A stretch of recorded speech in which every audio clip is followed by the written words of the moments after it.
Caitlin Clark's golf debut just made me so upset with the WNBA because the LPGA just did everything that the WNBA should have been doing this season. Caitlin Clark made waves in the world of women's sports, but this time, it wasn't on the basketball court. Her impressive debut at an LPGA Pro-Am event created quite a buzz, leaving both fans and critics amazed. Now, from this event, I have only seen and heard of positive things. I didn't hear one thing about how her fans are toxic. I didn't hear one thing about there being too much spotlight on Caitlin Clark and it should have maybe been on the professional golfers that are there. We didn't hear any of that. While the LPGA rolled out the red carpet for her, the WNBA's lack of response was impossible to ignore. What's really happening behind the scenes? I honestly just got so triggered by Caitlin Clark's golf debut, and it is no fault of hers that I got upset. It is the fault of the WNBA because the LPGA just did everything. Caitlin Clark is now a household name, not only for her WNBA success, but also for her unexpected performance in golf. Her appearance at the LPGA Pro-Am wasn't just a typical celebrity cameo, it turned into a nationally spotlighted event. Fans showed up in droves, pushing for the tournament to be broadcast. And when it finally aired, the LPGA struck gold. They didn't just include Caitlin, they made her the star of the entire event. How this Pro-Am event originally wasn't even going to be televised, but there were so many fans who were emailing the organization saying, how can we watch Caitlin? Can we come to the event? Can you live stream it? All of these things. And it ended up being put on television. Let's break it down. The LPGA didn't just get lucky with this opportunity, they planned it with precision. They paired Caitlin with Nelly Korda, the top-ranked golfer in the world. Think about it, one of the biggest stars in women's basketball teaming up with the best golfer around. That's not a coincidence. That's smart marketing. Photos of Caitlin and Nelly were all over social media, generating a buzz that reached well beyond golf fans. Basketball lovers, golf enthusiasts, and more were instantly hooked. Fans were really excited about that. There was so much buzz online. She was trending on Twitter, all of the things. And the LPGA was promoting the crap out of this event. And they also did something really smart by pairing her up with their currently #1 golfer in the world. Meanwhile, the WNBA, the league that shot Caitlin to stardom, remained completely silent. They didn't tweet, post, or make any mention of her golf success. Fans definitely noticed, and it raised a lot of questions. Why wasn't her own league celebrating such a huge moment? It felt like a major missed opportunity, especially after the LPGA showed just how much star power Caitlin could bring to another sport. There are photos of Caitlin and Nelly literally everywhere, and the LPGA was so smart in doing this because they knew that there would be so many eyeballs on Caitlin. So if they put their #1 golfer, who is currently leading the sport and pushing the sport ahead, if they put her next to Caitlin for the entire event, that's just great. It's great for Nelly and it's great for everyone else. It wasn't just the LPGA that jumped on Caitlin's star power. Media outlets were all over the story too. From SportsCenter to Bleacher Report, everyone covered her every move at the event, from her swings to her interactions with fans. Everything Caitlin did became headline news. The LPGA took full advantage of the spotlight, promoting not only Caitlin, but also showcasing their top golfers. It was a win-win situation. In contrast, the WNBA took a different approach. Throughout Caitlin's rookie season, many fans felt the league wasn't doing enough to promote her, despite her standout performances and the clear Caitlin Clark effect on viewership numbers. The league seemed hesitant to fully embrace her rising fame. Critics argued that the WNBA was trying too hard to evenly distribute attention, even when it was obvious Caitlin was the main draw. This reluctance was even more noticeable during the LPGA Pro-Am. While the LPGA leaned into Caitlin's popularity, the WNBA's silence was glaring. Fans didn't hold back, taking to social media to share their frustrations. Many pointed out that this was exactly what they'd been saying all season. The WNBA wasn't doing enough to leverage Caitlin's popularity, So why would the WNBA hold back? Some say the league is cautious about focusing too much on one player, fearing it might overshadow others or stir up tension within the league. Others think it's a missed opportunity tied to outdated marketing tactics. Whatever the reason, the difference between the LPGA's strategy and a surprising figure has come forward to support Caitlin Clark. While she's been celebrated by many NBA greats, the response from the WNBA community has been mixed, often marked by envy instead of respect. It's an unusual dynamic that brings attention to the difference in how men's and women's basketball players view Clark's impressive rise. On the men's side, one of the first to openly back her was none other than Stephen Curry. You can't help but watch when she plays, where she's shooting from, the range, the confidence, the flair, like she's a performer. Curry, whose long-range shooting has transformed the NBA, sees a lot of his own style in Clark's game. In an interview, he shared that while her shooting range and style are clearly similar to his, focusing only on those aspects takes away from appreciating the rest of her game. I saw somebody break down the release time, which is pretty much identical to mine. Curry was quick to note that although Clark's shooting grabs the spotlight, her full skill set is what truly stands out. Her court vision, passing, and ability to consistently fill up the stat sheet show she's a well-rounded player. It's crazy though, just because her shot it's like that, it's at that level. But if you really watch, like her floor game is as impressive, so it's kind of the total package. He described her shooting ability as her superpower, but emphasized that it's her entire skill set that truly sets her apart. LeBron James, another NBA icon, shared a similar sentiment, voicing his admiration for everything Clark has achieved on the court. Caitlin Clark is the reason why a lot of great things is going to happen for the WNBA. But for her individually, I don't think she should get involved on nothing that's being said. Just go, have fun, enjoy. After watching Clark dominate the scoreboard in an NCAA tournament game, LeBron James couldn't help but see similarities between her and himself. Just as he did early in his career, Clark has often shouldered the responsibility of leading her team to victory, single-handedly shifting game momentum. In his words, Caitlin Clark is the kind of player who can take over a game, lifting her teammates while still excelling on her own. A high compliment from someone who knows all about carrying a team. But there's more to Clark than her skills on the court. Being from Indiana, specifically the Indianapolis area, her rise naturally draws comparisons to one of basketball's all-time legends, Larry Bird. In the 1980s, Bird was more than just a player. He was an icon, known for his relentless work ethic, gritty style, and fierce competitiveness. So it's no surprise that as Clark kept breaking records, comparisons to Bird's Indiana-rooted style of basketball brilliance began to emerge. And it wasn't just the hometown connection drawing attention.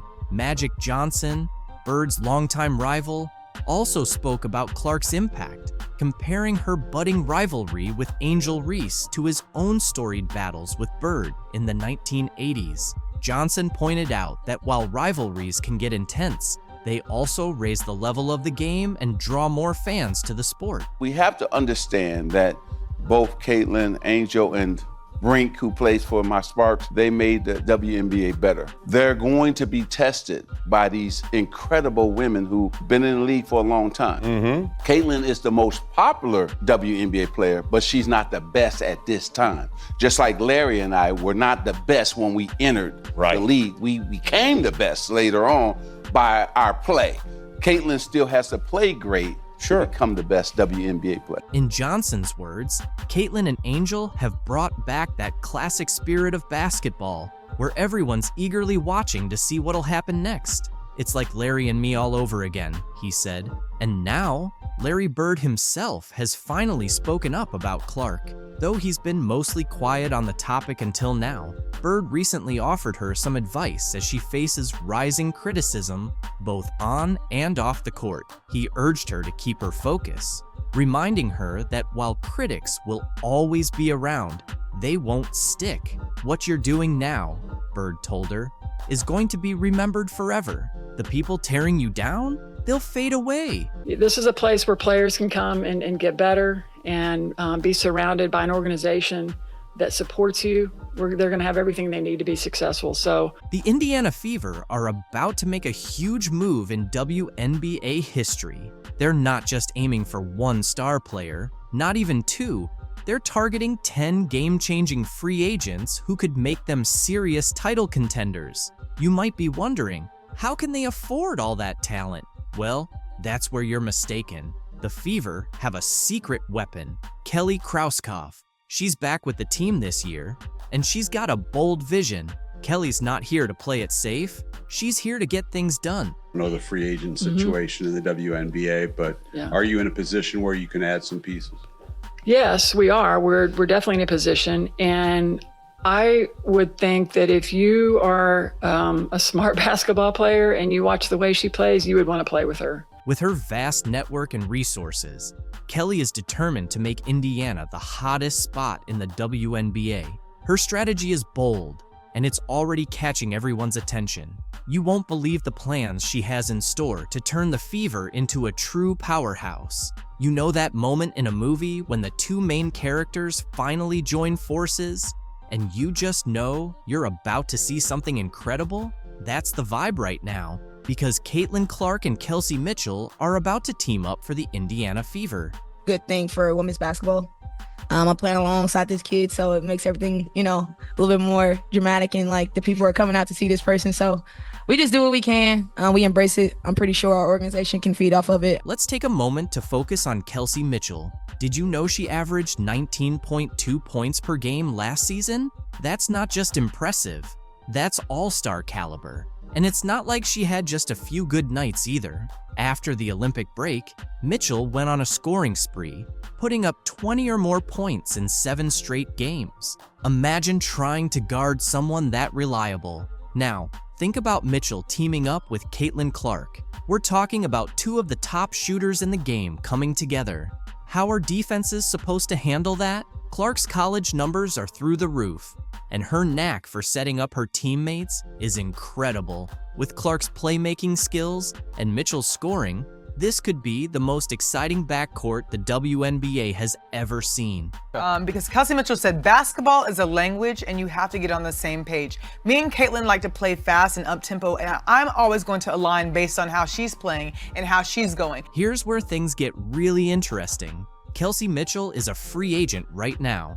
The Fever have to re-sign her, right? But at what price? We're talking about a player who has been the heart and soul of the team. Even the Fever's president said they wouldn't be where they are today without her. That kind of praise doesn't come cheap. So, let's break down what it might actually take to keep Mitchell in Indiana. Spoiler alert, it's a hefty sum. We're talking about a Supermax qualifying offer of around $250,000. That's a big investment, but can the Fever really afford to let Mitchell go? Look, we're going to evaluate everything and have those types of discussions with her. Here's the thing. It's not only about the money, it's about building a championship caliber team. That's where Caitlin Clark comes into play. Bringing her on board isn't just about her own skills. It's about how she can make everyone around her better, especially a scorer like Mitchell. But all signs point to her returning, including her and Clark attending the Pacers and Grizzlies game. You might be wondering if these two can really work together. Won't they end up competing for shots? But that's the best part. Clark isn't just a scorer. She's a true playmaker, and Mitchell has already proven she can thrive alongside other star guards. This isn't about two players battling for the spotlight. It's about two stars joining forces to create something that's even better than what they could achieve individually. Kelsey Mitchell has been an all-star, but she had the stage, the bright lights, and everybody could see what kind of bucket getter she is. Plus, Caitlin draws the defense. Kelsey gets to go one-on-one. Angel Reese reveals the real reason behind Caitlin Clark's move to Europe. Angel Reese shuts down rumors, says Caitlin Clark's exit is a financial move. Angel Reese couldn't resist weighing in on Caitlin Clark's new European contract. Instead of letting it slide, she stepped in to set the record straight. What the is that headline all about? Yeah. She is the worst basketball player. In the WNBA, this is pretty unprecedented. Someone so set on stirring the pot. Reese, still tangled up in her own steroid controversy, took a jab at Clark, suggesting players are just in it for the money and using racial issues to gain sympathy. People talk about Caitlin getting hate, but someone sat down and spent hours putting together an 8-minute video with interlude clips all to trash Angel. Why? It's obvious Reese is targeting Clark here. The surprising part is that Caitlin has never said anything negative about Reese or any other black player. But today, I can't help but feel that some people don't really deserve the silent treatment. Blah, blah, blah. From Angel Reese. It's pretty clear that Caitlin Clark heading to Europe isn't just about exploring a new scene or picking up a different paycheck. It's more about escaping the toxic circus the WNBA has turned into. On the surface, the WNBA might seem like the perfect fit for a player like her, someone born to dominate, but in reality, it was becoming anything but ideal. Instead of just focusing on her game, she was constantly dodging scandals and skeptical looks like it was all part of the game plan. Entitled players in the WNBA just can't seem to understand is, you get what you put in, and right now, you are getting exactly what you deserve. And why? Because she chose to stay quiet while others tried to paint her as some kind of villain. Some of her own fellow athletes, along with a few media voices, went as far as to label her a racist. Honestly, where do they come up with this stuff? But Clark, always level-headed, didn't take the bait. She didn't waste her time responding to these absurd accusations. She just stayed focused on what really matters, basketball. Yet the drama surrounding her only kept growing, like a bad reality show storyline. So I think it's really just the fans, her fans, the Iowa fans, now the Indiana fans. Then Alyssa Thomas, clearly not interested in keeping the peace, decided to stir things up even more. She publicly blamed Clark for racist comments made by her fans. Yes, you read that correctly.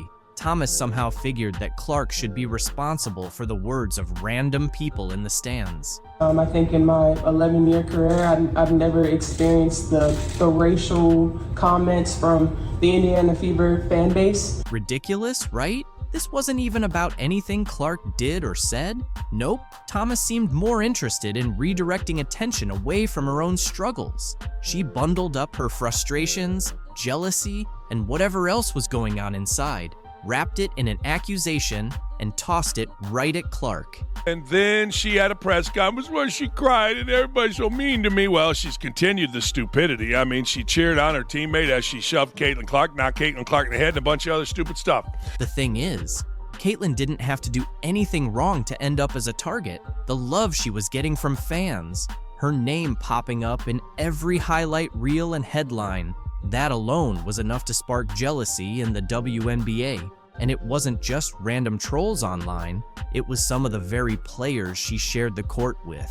Instead of celebrating her success, the portrayal of black women in the league is an ongoing conversation. Many, including Aja Wilson, Angel Reese, Cheryl Swoops, and others, seem to view Caitlin Clark as a major issue in the WNBA, at least according to the league discussions. But is this truly the case? Or could it be more about rivalry and resentment? Some recent developments might make us rethink the situation. Last week, Aja Wilson brought up the topic of white privilege while speaking with Kelsey Plum. Now, Wilson and Angel Reese are both featured on the cover of the Wall Street Journal's magazine. Yet surprisingly, there's no mention of Caitlin Clark. In 2024, with all that's happening, isn't it worth exploring this from Caitlin Clark's perspective too? Imagine this. Even if you're the first rookie since 2008 to make the WNBA's first team, break over 50 records in one season, and win Rookie of the Year, you're still not acknowledged in one of the league's largest media spreads to date. This seems puzzling. especially if Clark's success is arguably central to the article's theme. The situation is further complicated by online tensions. Caitlin Clark is often cast in a negative light, made to seem difficult and unlikable, even while dealing with online harassment from an account managed by Aja Wilson's friend. And yet, both Wilson and Reese continue to fuel controversy, even accusing each other of unfair treatment and, at times, directing this frustration toward Caitlin Clark. This leaves us wondering, is this really the behavior we expect from an MVP or Rookie of the Year? This situation honestly feels like a case of bullying. It's the peak of first world issues, showing a lack of responsibility and, frankly, Angel Reese's lack of consideration. Watching this unfold is mind-boggling. You're right, it's easy to see how she comes across if you have even a bit of self-awareness. Honestly, if I were another WNBA player without Caitlin Clark's visibility, she wouldn't be my concern. She isn't the problem here. More people are starting to catch on. Caitlin Clark was never the issue. Her critics were the ones using her name for attention whenever things didn't go their way. Those same athletes, analysts, and experts quickly make noise when they feel slighted, then claim Caitlin Clark is the root of it all. But here's the truth. The issue might actually be Angel and Aja, not Caitlin. It's worth asking, who's really harming the league's reputation? Angel Reese or Caitlin Clark? Because, once again, it's Reese's unlikability that seems to be hurting the league's image. Caitlin, on the other hand, is generally well-liked and doesn't flaunt privilege or entitlement as if she's something special. People from all backgrounds are beginning to notice this. You made a great point. Caitlin Clark is helping drive the league's success and bring in money, while Angel Reese's behavior might be doing the opposite. The WNBA doesn't seem to be catching on, but the fans certainly are. Yet, we're still being told to embrace both Angel and Aja as league icons. But do they even realize who they're trying to promote? I get it. Aja Wilson is undoubtedly one of the greatest players, a true icon who will likely be in the Hall of Fame. Her stats alone speak to her greatness, and that's worthy of respect. But as I look deeper into this and see more of her behavior, I can't ignore a hard truth. She's becoming more and more Shaq went on Angel Reese's podcast this week and shared his billion-dollar idea for the WNBA. In the next few minutes, you'll witness the moment that rattled women's basketball to its foundation. We have Shaq, Angel Reese, and a whole lot of uncomfortable truths to unpack. Bro, a pretty girl dunking on the rim, I'm watching that all the time. You laughing. My man is not turned on by no woman that's dunking. It ain't about being turned on. It's about seeing stuff that you're not supposed to see. Here's what's ahead. We'll reveal the exact words from Shaq that made Angel uncomfortable, showcase the statistics that support his claims, and explain why this one conversation could potentially alter the future of the WNBA. Stay tuned, because this is going to be intriguing. Shaq just dropped a truth bomb that has the entire basketball world buzzing. We're talking about a 4-time NBA champion, a Hall of Famer, and a business mogul worth over $400 million. When Shaq talks, people pay attention, and he certainly had a lot to say about the WNBA. Picture this: Shaq sitting there, calm and collected, as he discusses ways to make the WNBA more exciting. His suggestion? Lower the rims. Let's roll the first clip. And women's beach volleyball, let's just say the net is 10, but women is lower just a little bit. I'm not saying lower it to 9, 5, 9, 6, but just 9, 9. Just so we can dunk? Yes. No. No, see?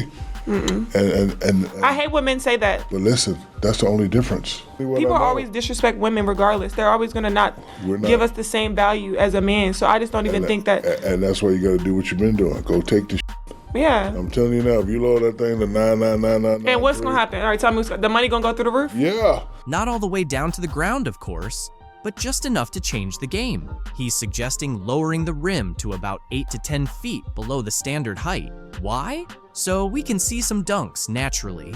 You might think that doesn't sound too bad, but here's where it gets interesting. Sitting right across from Shaq, Angel Reese isn't on board with that idea. She fires back, making some compelling points about respecting women's basketball. I feel like it still wouldn't be good enough. It's never good enough for a man. People always disrespect women regardless. They're always going to not give us the same value as a man. So I just don't even think that. She then addressed the issue of people not tuning in to watch the game. I'm telling you now, if you lower that thing to 99999. And what's gonna happen? All right, tell me, the money gonna go through the roof? Yeah. We don't even have the people don't even watch the game. You can feel the tension rising as Angel contends that lowering the rim is outright disrespectful to female players. But Shaq wasn't finished. He delivered a real knockout punch.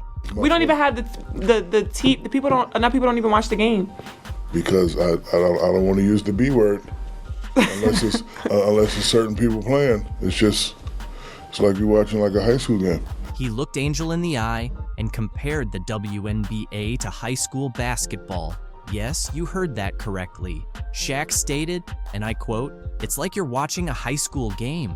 Can you imagine the collective gasp from WNBA players everywhere? Let's break this down for a moment. Shaq, one of the most dominant players in NBA history, just suggested that the highest level of women's professional basketball is comparable to high school boys' games. That's not merely a critique. It's a full-blown slam dunk of criticism. Shaq, he was trying to teach Angel Reese how to make the WNBA more entertaining. So people might actually watch the product. And Shaq is qualified to do so. During his NBA career, the dude was a brilliant marketer. He knew how to be entertaining while also being dominant on the court. There was a reason that every member of the media was waiting by Shaq's locker after games. They knew he would deliver the best sound bites. They knew he would give the most entertaining interview. You might be curious about how this will unfold. On one side, there are people agreeing with Shaq, believing he's just voicing what many have been thinking. They argue that if the WNBA wants to attract more viewers and generate more excitement, then something needs to change. Angel Reese, just because a man is criticizing your league, it does not mean he is disrespecting women. This is the entitlement I always talk about. Angel Reese and her colleagues in the WNBA, they have this false sense of entitlement that makes them believe that they are above being criticized. Anytime they are criticized, they want to play the victim. Men don't respect women. Oh yeah? On the flip side, there's a large group of upset fans and players who believe Shaq's comments are disrespectful. Caitlin Clark recently shared some footage of her training in Europe, and it's everything we've been looking for. This serves as the ultimate evidence of how a truly respectable league treats its star players. No matter how the cachet of the WNBA elevates, remember, it could have been even better. You messed it up. You messed it up. You can truly see the joy on Clark's face. She looks free, incredibly happy, and completely unbothered. Those days of putting up with cheap shots, dirty hits, and all that nonsense are behind her. There's no one poking her in the eye or hip-checking her into the stands. So now give me the reasons why. She's gone. And here's the best part. There's no racial tension or scheming against the league's top talent in Europe. The players focus on their game, and Clark can finally concentrate on what she does best, dominating on the court. The contrast is clear, and it's no surprise she's thriving in a league that truly knows how to honor greatness. I have honestly never seen a company fumble the bag so hard like the WNBA fumbled Caitlin Clark. She's playing as if she's finally free from all the nonsense, free from cheap shots, and definitely free from the relentless negativity she faced in the WNBA. It feels like a completely new Caitlin Clark, and she's clearly enjoying every moment. She's smiling, sinking threes like they're layups, and making no-look passes as if it's just another day in the park. I think it's a good number. Threes were a little bit, I wouldn't say lower. I'll still take 63, but I want to be more so around 70 if I can. Yeah. 81 mid-range is really, really good. There's no fear, no hesitation, and no worrying about getting smacked in the face or having someone try to take her out. In Europe, they truly appreciate talent. They love and celebrate her. She's not dodging elbows or dealing with dirty looks anymore. Finally, she's being treated like the superstar she is. It's as if she's escaped a nightmare and landed in a place where basketball is celebrated. And it sucks that so much of it was riddled with so much drama and so much negativity and so many mishaps. You know who's really losing it? The WNBA. That's right, the league that thought they could just sit back and let Caitlin Clark get poked in the eye, body checked and disrespected day after day. Now they're complaining about losing their star, but let's be honest, it's their own fault. They made it unbearable for her. How many times did we watch Clark take a cheap shot while the referees stood by without taking action? And what did the WNBA do about it? Nothing.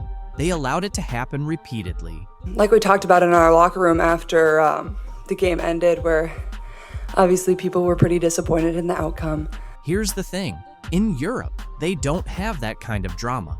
No Chennedy Carter blindsiding her, no Dejonai Carrington going for her eye. No one is trying to take her down just because she's different. She's not facing players who resent her simply because she's a straight white girl excelling in their league. Over there, it's all about basketball. It's pure, it's clean, and it's a genuine league that respects the game, honors Caitlin Clark's transition from the US to Europe is creating quite a buzz in the basketball world. Her choice to sign a lifetime contract with a European club has fans curious about what motivated such a bold decision, especially after her impressive rookie season. From deep three-pointers to record-breaking assists, Caitlin quickly emerged as a star in the WNBA. However, her journey in the league wasn't as smooth as it seemed. In interviews, Clark opened up about the challenges she faced both on and off the court. One of the toughest parts of her life as a professional athlete was the pressure to always be on. She mentioned that there are days when she simply doesn't want to engage with anyone. When someone comes up to you, that's their 10-second interaction with you. So you smile and try to be kind, but sometimes you just want to be normal, she shared. Caitlin's rookie season was physically demanding. She faced aggressive defense and often felt like she was targeted by opponents pushing the limits of fair play. Hard fouls and elbows became all too common, yet she kept her composure, accumulating assists and points while setting records despite the relentless pressure. Additionally, as a young white player in a predominantly black league, Clark encountered subtle but uncomfortable moments from both fans and fellow players. These factors weighed heavily on her and played a role in her decision to seek new opportunities overseas. In Europe, she saw not only a fresh start, but also a chance for personal and professional growth. Playing in a different league would provide new challenges without the constant scrutiny she experienced in the US media. While some critics argue that Clark's move might be premature, others view it as a calculated decision to prioritize her passion for the game without the distractions she faced at home. As Caitlin embarks on this new chapter, she leaves behind a complex legacy in the WNBA. Her talent and determination are undeniable. What are your thoughts on this? Share. Wow. People are done with NaLyssa Smith. Traitor. Get her off the team. Adios amigos, as that guy said. NaLyssa Smith, the star of the Indiana Fever, might actually be at the heart of the team's struggles. Hard to believe, right? You're probably thinking, wait, isn't she one of their top players? Well, get ready because we're about to dig into what's really happening with the Fever. So, what's going on with NaLyssa Smith? And why is her future with the team suddenly uncertain? We're about to dive into all the details causing a stir in the Fever's locker room. But here's the twist. It's not what you'd expect. The reasons behind this surprising situation are going to catch you off guard. You know, I believe truly in my heart that connected teams are winning teams. And so people who fit, players who fit the culture of the Indiana Fever and where we are and where we're moving towards. You know something's up when a new coach starts emphasizing culture and everyone embracing their roles, right? Well, that's exactly what happened when Stephanie White took over at the Indiana Fever. Let's go back to her first press conference. It was all smiles and big ambitions. But something didn't quite add up. White kept going on about building around a core group of 3, and it felt a bit off. Caitlin Clark, a generational player, and Aaliyah Boston, certainly when you think about back-to-back Rookie of the Years and what each of those players have done up until this point for their universities, in the game of basketball, for the women's basketball culture and community.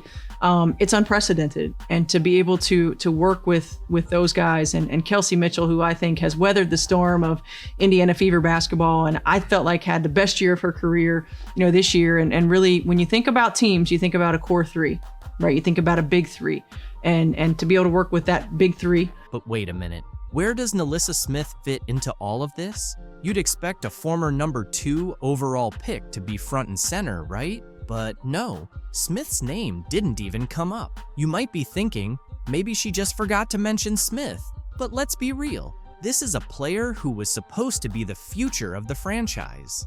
We want players that will fit in seamlessly with our core three, which includes Kelsey Mitchell.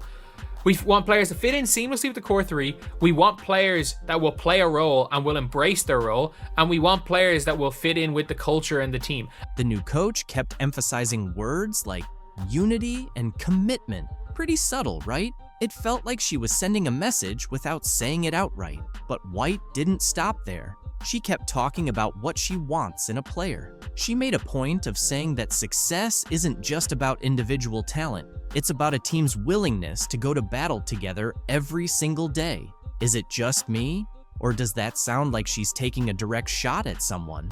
Because every single thing that she described wanting to build around Kelsey Mitchell, Caitlin Clark, and Aaliyah Boston is the opposite of what NaLyssa Smith is. It gets even more interesting. White started outlining what she wants in her ideal player, and it was almost as if she was reading off an anti-NaLyssa checklist. She mentioned wanting players who can embrace their roles and fit in seamlessly with the core three.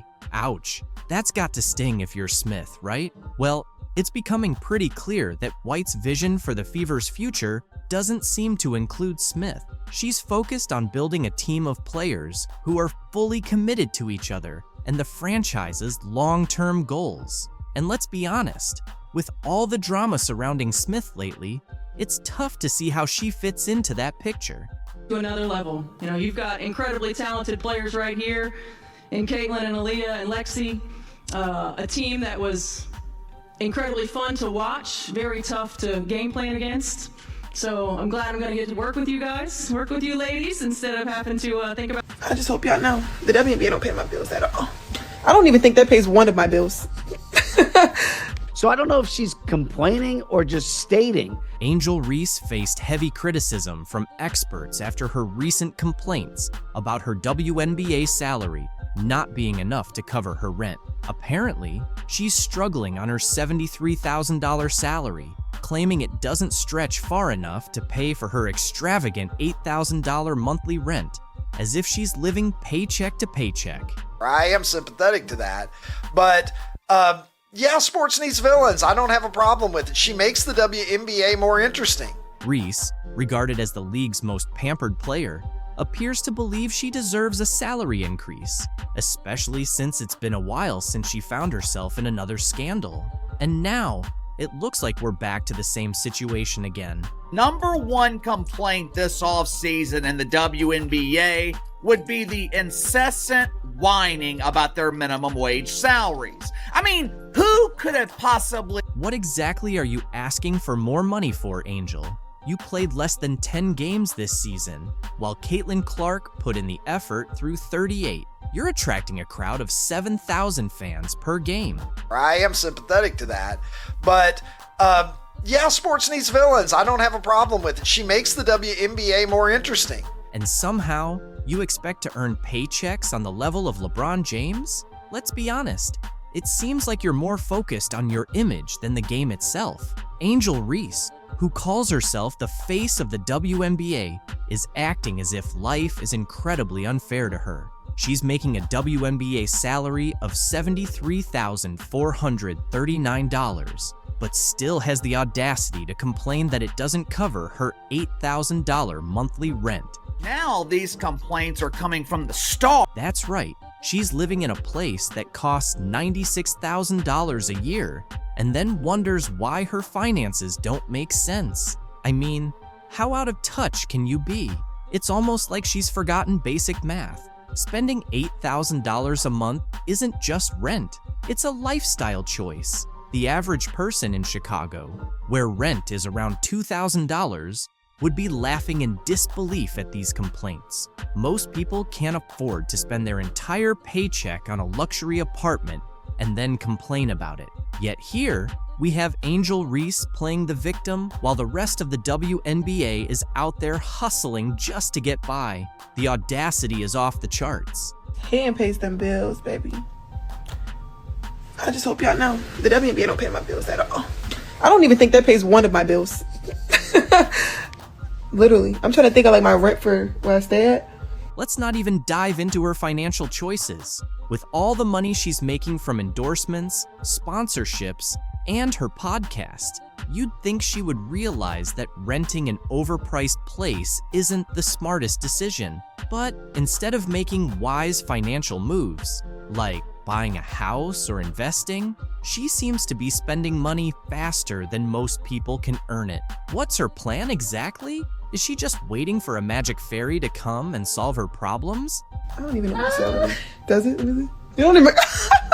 Yo! I'm living beyond my means! It's like... It's both hilarious and sad at the same time. She's in a position to be a real role model for her fellow WNBA players, many of whom are genuinely struggling to make a decent living.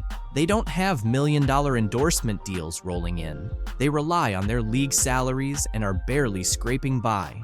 Yet here's Reese complaining about rent as if she isn't surrounded by cash from every angle. It's insulting to everyone in the league who is truly fighting to stay afloat.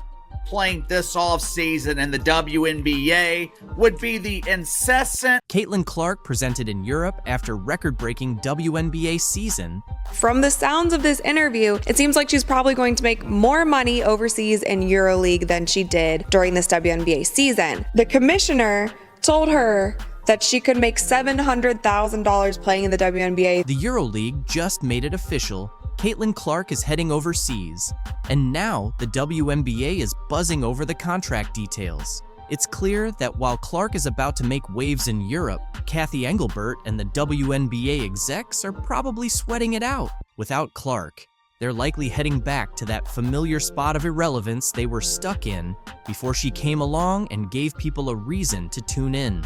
Let's be honest, most are only watching because of Caitlin Clark, and once she's gone, it's hard to see anyone sticking around for those average teams. Now, I feel like there could be a team overseas who would love to snatch Caitlin Clark away from us and give her a crazy offer. I mean, Ice Cube was about to give her $5 million to play in less than 10 games in the Big Three. So the money is there, and if these owners are smart with it, I could definitely see more WNBA players going overseas. The WNBA pretty much shot themselves in the foot with a series of bad decisions and some race-baiting drama that cost them their star player. They lost their golden opportunity. But let's not dwell on their mistakes. Caitlin Clark's new adventure is where the real excitement lies now. Going overseas and possibly not returning. I totally understand that some of you hardcore Caitlin Clark fans in America might be feeling a little down about her moving to Europe. But let's face it, you want her to be happy, right? That's why you're staying quiet about it, deep down. As long as Clark is doing well, you're okay with it. And don't worry, Clark cares about you just as much. In fact, I have a little surprise from her that's going to make you really happy. So stick around for that. For now, let's dive into what's really happening with this EuroLeague deal. Unfair what the players are paid. So, the big boss of EuroLeague women has finally put all the speculation to rest. Caitlin Clark is officially getting ready to head to Europe. And no, this isn't just a temporary gig while the WNBA takes a short break. This is a major move. We're talking about EuroLeague Women, which is technically the top competition for women's basketball in Europe. Yet somehow, it still doesn't get the recognition it deserves. It's like this hidden gem in the basketball world, and people are still overlooking it. If you look at his rookie salary, which was around $55 million for 4 years, and then you look at Caitlin Clark's $300 and I think it was $38,000 salary that she signed for 4 years, that is about the same amount more. It's around 162 times more that Victor made. For those who may not be aware, EuroLeague Women is managed by FIBA Europe, and believe me, it's where some of the most intense basketball takes place. This isn't just a casual summer league. The EuroLeague runs from October to April. That's ideal for Clark to keep her basketball skills sharp throughout the year. She's really positioning herself to excel on both sides of the Atlantic. It's like she's playing chess while everyone else is still figuring out checkers. They always sold out. Unbelievable. So Atlanta would normally have 3,000, 4,000 people. Now they have 17,000 people, and they sold 1,000 standing room only tickets. So when we walked into the arena, people were on that third balcony looking down at the tops of our players' heads to watch. It's really hard to take in. And here's something interesting. EuroLeague Women has been around since 1958. That's right, longer than most of us have been alive. It's like the original league for women's basketball, even getting a rebranding in the 90s. Yet, for some reason, it hasn't achieved the same commercial success as the WNBA. But don't be fooled. This league is serious business. It has stood the test of time for a reason. And Iowa has Caitlin Clark, who's become this huge star. She's amazing, and she's getting all this attention, and some nasty press reporters are upset about it. Did you catch what just happened? Megyn Kelly, yes, that Megyn Kelly, just made some explosive comments about the WNBA, and she's not holding back. She's calling out the league for treating Caitlin Clark like she's the enemy. Hard to believe, right? So, what exactly did Kelly say that's got the WNBA so stirred up? Her blunt remarks about Caitlin Clark have lit up the basketball world, sparking a huge reaction across the league. Kelly didn't mince words, and now her comments have everyone on edge. Let's dive into the details everyone's buzzing about. But she came out to say her own scoring record stands despite Caitlin Clark beating it, because I guess they didn't have three-pointers when she was playing, which is just ridiculous. Kelly didn't hold back when she criticized the WNBA for its treatment of Clark. She bluntly stated that what's happening to Clark is really that serious. Can you believe it? This isn't just some offhand comment. Kelly's words carry significant weight. So she's getting a lot of hate from people like that. Of course, Jamel Hill has weighed in, like a lot of people taking shots at her. You might be wondering, since when does Megyn Kelly care about basketball? And that's a fair question. She typically doesn't involve herself in sports drama. So why is she speaking out now? The reason is that what's happening to Clark is so outrageous that even Kelly felt compelled to voice her opinion. She's been in the WNBA for 2 minutes. There's no reason to hate her other than the amount of attention she's getting and her skin color. I mean, would this be happening to a black Caitlin Clark? No. Getting the same amount of attention.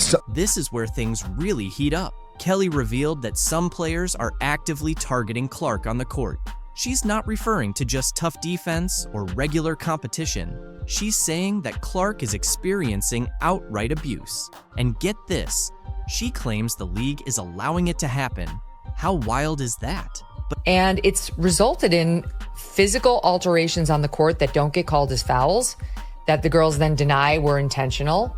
And Caitlin Clark always takes the high road. She never, points the finger, but it happened again. But Kelly didn't stop there.